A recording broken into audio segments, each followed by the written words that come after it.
సవాలుగా ముందు నిలబడేవాడు. And at children's camp on the first night we wanted to celebrate 25 years of having the children's camp. మరి మన చిన్న పిల్లల క్యాంపులో పోయిన ఆదివారం మొట్టమొదటి రోజున 25 సంవత్సరాలుగా చేస్తున్నాం. ప్రతి సంవత్సరం కూడా దానిని సెలబ్రేట్ చేద్దామని అనుకున్నాం. And I talked with Sunita many times, how can we start the meeting in the most powerful way? మరి ఈ మీటింగ్ని సునీతతో చాలాసార్లు మాట్లాడాను.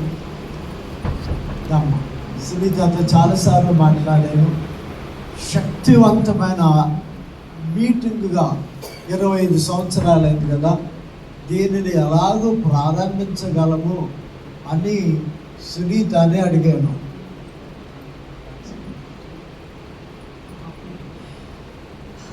And so just before camp started, she said, we prayed so much and we decided to start it with a certain dance that the children home boys did at the Christmas program. అయితే చాలా ప్రార్థన చేసి ఈ camp అంటే 25 years కదా, 25 సంవత్సరాల celebration గ్రాండ్గా చేయాలని ఆలోచనలో అయితే మన క్రిస్మస్ ప్రోగ్రామ్కి 9th 10th క్లాస్ పిల్లలు చేసిన ఆ డాన్స్ చేస్తే చాలా బాగుంటుందని డిసైడ్ చేసాం. And when the camp was over and Vamsi was gone, we saw that everything that happened that night had Vamsi in it.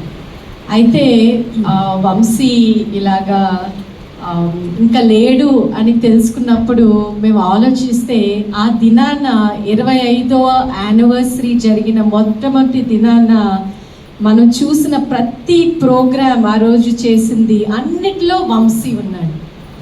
He was the one that choreographed that dance. ఆ dance, ఆ starting dance కూడా తనే ఆ పాటకి choreograph dance పిల్లలకి నేర్పించింది తనే. He was the one who choreographed the moves to the theme song.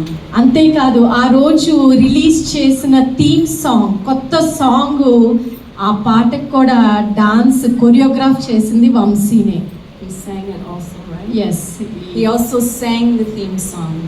తను థీమ్ సాంగ్ పాడుతూ కొరియోగ్రాఫ్ చేసింది తనే. And then he also did the worship that night. అంతేకాదు ఆ కొరియోగ్రాఫ్ చేస్తూ పాడుతూ దేవుని ఆరాధించింది కూడా తనే. And the last song was the most powerful song. I wish I had been here to see it. అయితే తను పాడిన ఆఖరి పాట కూడా చాలా చాలా శక్తివంతమైన పాట. And I believe it is Idigo Deva Na Jeevitam. అవును, తను ఆదివారము తను పాడిన పాట ఇదిగో దేవా నా జీవితము ఆ పాదమస్తకము నీకే అంకితం అని పాడిన పాట. And he really did lay down his life while worshiping. తను ఆరాధిస్తూనే తన జీవితాన్ని దేవుని సన్నిధిలో వదిలేశాడు. And his life and his death touched people all over the world. తన జీవించినంత కాలము తన సాక్ష్యము ఇక్కడ ఒక్కటే కాదు, ప్రపంచ వ్యాప్తంగా అనేక మంది కదిలించబడ్డారు తన జీవితాన్ని బట్టి. This happened when we had 46 foreigners here. ఇది మాకు విదేశాల నుండి 46 మంది విదేశాల నుండి రావడం జరిగింది. All of them were deeply touched by what happened. అక్కడ విదేశాల నుండి వచ్చిన వాళ్ళందరూ కూడా ఈ వంశీ జీవితాన్ని బట్టి చాలా ప్రభావితం చేయబడ్డారు. And of course the news went around the world. అప్పుడు ఈ న్యూస్, ఈ వార్త దేశాలకి వ్యాపించింది. People around the world were praying for the family and for all of us. అయితే ఈ విదేశాల్లో అనేక మంది దేవుని ప్రజలు మరి వంశీ తల్లిదండ్రుల కోసం, మీ ఫ్యామిలీ కోసము ప్రపంచ వ్యాప్తంగా అందరూ మీ గురించి ప్రార్థన చేస్తున్నారు. So many times in the last few years I shared a message to the ladies that through our life and through our death we should glorify the Lord. నేను ప్రసంగం చేసినప్పుడు స్త్రీలతో చెప్తాను, అది ఏ విధము చేతనైనను, మన బ్రతుకు చేతనైనను, మన చావు చేతనైనను మనం దేవుని నామాన్ని మహింపరచాలి. Like Tabitha in the Bible, when she died, many people believed in the Lord. మనకి తెలుసు కదా, కొత్త నిబంధన గ్రంథంలో తబిత అని ఒక స్త్రీ తన జీవితం తను చనిపోయిన తర్వాత ఎంతమంది స్త్రీలు ప్రభావితం అయ్యారో మనకు తెలుసు. And that's what we all should do. Through our life, through our death, people should come to know Jesus. So మనం కూడా జీవిస్తున్న మనము అదే చేయాలి. ఏంటంటే అది ఏ విధము చేతనైనను, మన బ్రతుకు చేతనైనను, అది ఏ విధము చేతనైనను మన దేవుని నామాన్ని మహింపరచాలి.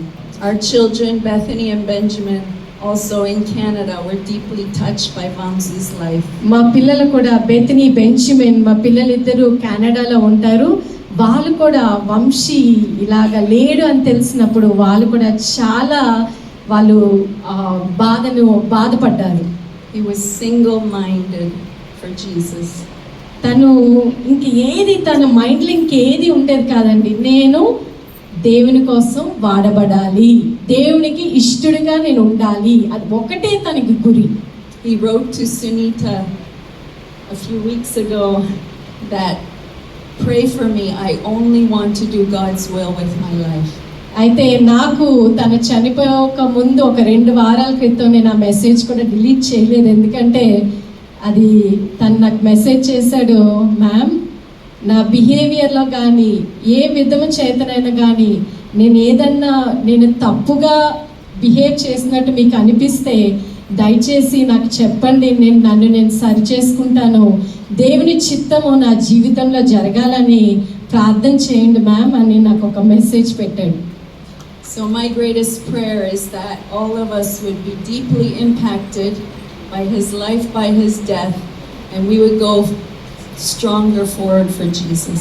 అయితే తన జీవితం బట్టి మనం కూడా తన జీవితంలోండి మనం కూడా నేర్చుకొని దేవుని కోసము సాక్షులుగా జీవించాలని అందరము ఆశపడదాము.